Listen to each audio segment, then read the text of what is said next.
Argentina made the knockout round, but another team, Egypt, did not.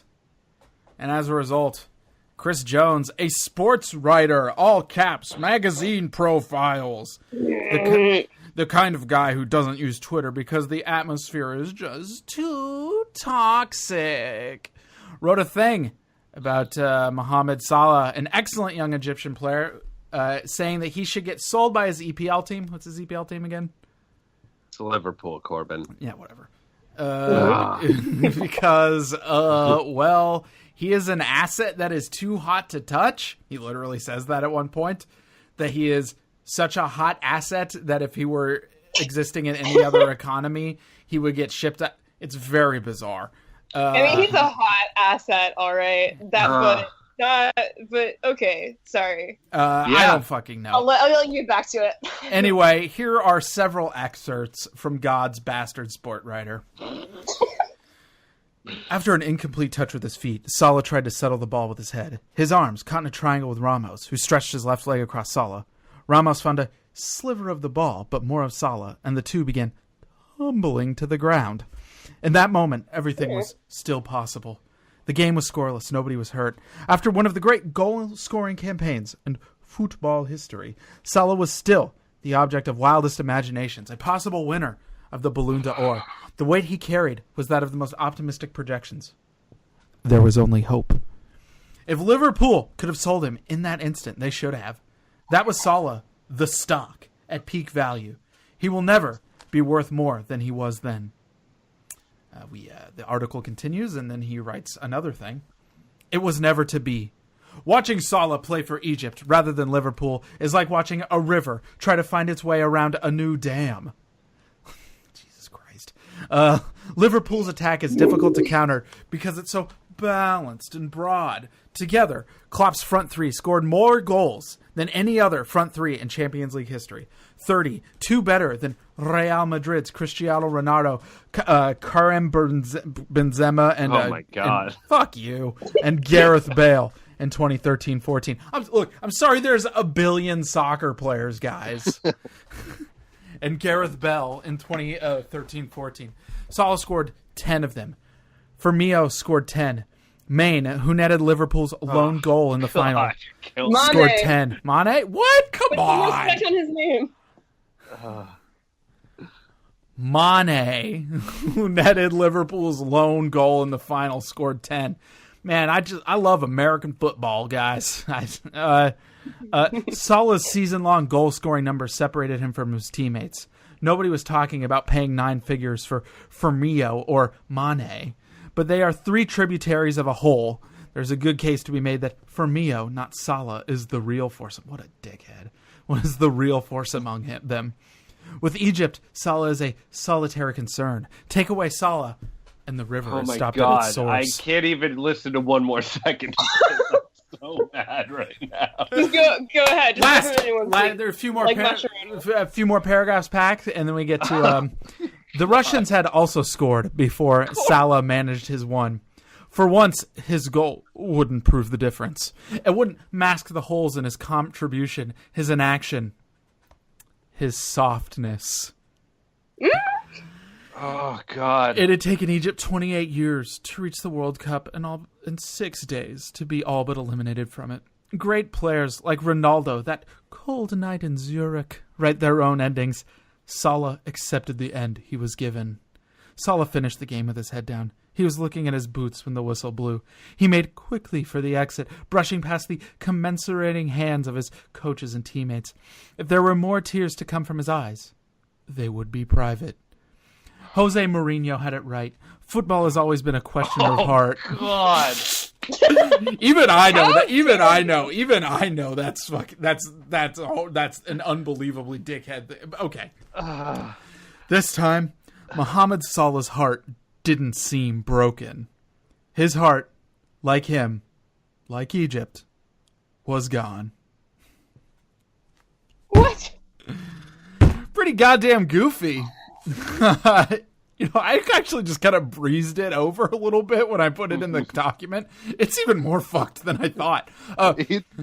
So bad. Pretty goofy. So bad. So tell me two things. Why didn't Salah's team make the knockout? Was it actually Salah's fault? Was it a result of his profound deficiency of character and inherent softness? Or was it the fact that he plays for Egypt? And why do Americans insist on trying to write about soccer with this degree of pretension? And when will Chris Jones get fired? And when will I get his job? Spike, you first. Okay, so Salah scored Egypt's only 2 goals in the World Cup, despite the fact he was coming back from a separated shoulder that was bad enough that he couldn't take the pitch for the first match. So I don't think it's his fault that the team lost and failed to advance in this World Cup. Not only, oh man. Okay, so there's a bit in this article that you didn't read that says only 6 of Salah's goals came from outside the 18-yard box this season. The idea that you would say only 6 goals a guy scored came from outside the 18-yard box in a single season is like being like only 6 of Steph Curry's threes in that game came from outside of 40 feet. Can we just pause for a second? 18 yards? Yeah. Yards. I would like to see stats on how many goals in total are scored from within the box. I would imagine that most of them are scored from within the box. Like, what a dumbass. It's so infuriating. It's so beyond infuriating. And the other thing that kills me about this piece is so the yards thing he like says, football yards. So Corbin. Yeah. There's a box on the soccer field that is 18 yards away from the goal. It is the penalty box. Soccer, the rules of soccer were developed in England, a country that uses yards. Are you mad that it's not meters? What's happening? No, it's just so much space that Chris Jones is complaining about. Yes. Okay. Oh yeah, he's dropping bombs. He hit 6 if you watch Salah's goals this year, he is not a tap-in merchant. If anybody on the team is a tap-in merchant, it's Firmino. And I love Roberto Firmino. And it kills me that I have to disagree with a piece that is hyping up Firmino as the most important player on Liverpool. But I just want to clarify one more time. 54 feet. Yeah. Only 6 of his goals came from there this year. He only scored 6 goals from that distance this season. Only. How many teams do EPL teams play? How many games do they play? Wait, how many games do they play? Liverpool played around 54, I think, in all competitions this year. So he scored one of those outside that amount of space every 6 games or so. Yeah, he scored a goal almost every game this year, and he had over 2 goals every 3 games in the English Premier League, and then in the Champions League, he scored more than that. But yeah. League play, yeah. He broke the record for most goals scored in a 38-game EPL season that was co-held by Cristiano Ronaldo and Luis Suarez. Mohamed Salah is real good. But okay, so that's all true. And this is so stupid. But when you asked about why Chris Jones writes like this, and the reason that Americans can't write about soccer, or specifically Chris Jones can't write about soccer. God damn. Is he wants to write about it as if the sport itself is a manifestation of capitalism. As if the only way you could enjoy soccer is the way you would enjoy watching Shark Tank and jerking off to Mark Cuban buying 2% of a fucking oven mitt company. Like, soccer is beautiful, and Mohamed Salah plays the game beautifully, and he plays it better in Jurgen Klopp's system than he would play it in anybody else's system, which is why this article is so fucking stupid. Salah is not as valuable for other teams as he is for Liverpool. Now, what Jones is saying is that means they should sell him and screw Real Madrid out of 30 million euros of implied money that they can go reinvest in I don't know who, because they can't just replace Mohamed Salah because he's uniquely great at playing in Jurgen Klopp's system. So the circular logic breaks down. But the logic to even go to that logical place in the first place requires just a warped American mentality around what is good. And it's infuriating. Speaking about what is good, I'm going to cite the Gawker piece written in 2012. Esquire writer to wife. Please start fucking better. Written by John Cook about Chris Jones, who in Esquire, where he was at the time, wrote a piece that asked the question, why won't women fuck me better? The title of which was, Ladies, You're Not As Good As You Think. But at that point... That was him! Yup! And at that point, he had been married for 9 years. Yeah, so he was just subtweeting his wife's sexual prowess in Esquire. It should be also noted that he was actually subtweeting his own sexual prowess. Oh boy. Oh, Corbin, don't defend him. No. He was doing it by he was doing it by accident. Oh, yeah. Oh, yes. 100% it's about how bad he is in bed. Yeah. 100%. Yeah. Okay. Oh, 100%. 100%. Chris Jones is just terrible. Having been a man who, not to brag or anything, has had sex before, it really, a lot of it depends on what you bring to it, so... Can I read a quote from that article, though, before I hand the mic over to my fellow Liverpool fan? Sex is not like pizza. Only blowjobs are. Hey-o! Chris Jones, everybody. 2-time National Magazine Award winner, Chris Jones. Stay away from everything. Give Corbin your job at ESPN FC specifically. I want Corbin writing about soccer. Thank you. I'll say things like, he kicked the ball good. Yeah, why is he obfuscating like that? Like when he describes the way Salah fell to the ground, he makes it more confusing than it would be to just see a picture of. Like he uses words to confuse an image that over 1 billion people have seen. Like it's the opposite of what writing should be. God, just furious. And he defended Firmino, and I have to still attack him. And I'm sorry. Go, please. Someone else talk. Okay, yes. One second, Emily. We award points on this show. Yeah. Oh, yeah. My bad. That was a 5-point take. I mean, just by dint of its length, honestly. All right, Emily.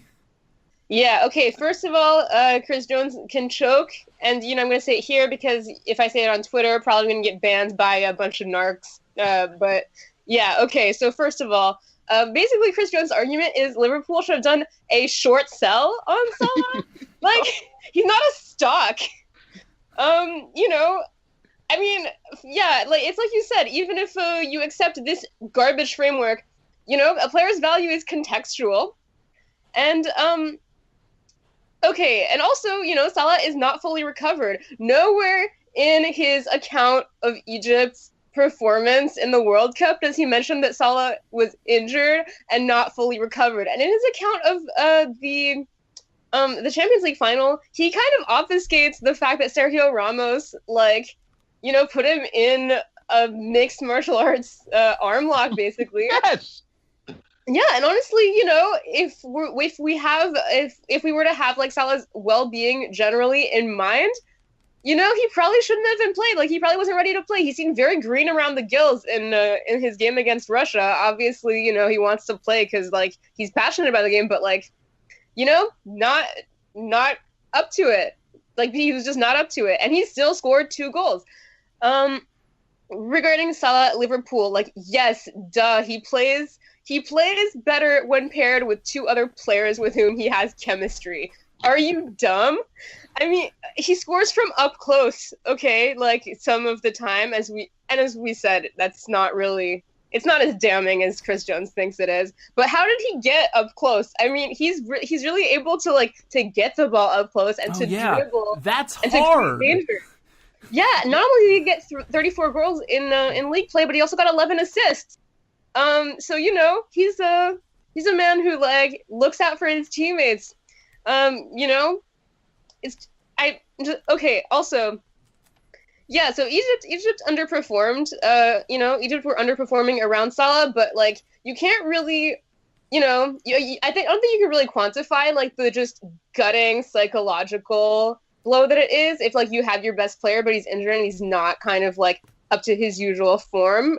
If you're going to be dependent on him, this is kind of what some people have argued is the reason Argentina was kind of floundering in its first 2 games, like, you know, because Messi was there, but he wasn't really on it, and like people were relying on him to the extent that they weren't creating plays on their own, and they were like kind of, you know, psychologically like relying on him to do that. So yeah, basically, Chris Jones is a fucking hack. I just want to reiterate that like player's not a stock, and like it's really unfortunate that you would like compare, like that you would so brazenly compare a player to like chattel, basically.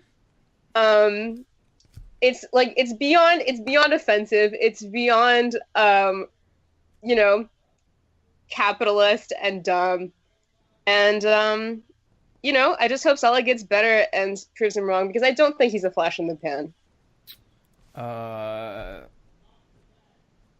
Let's go 5. Oh, thank you.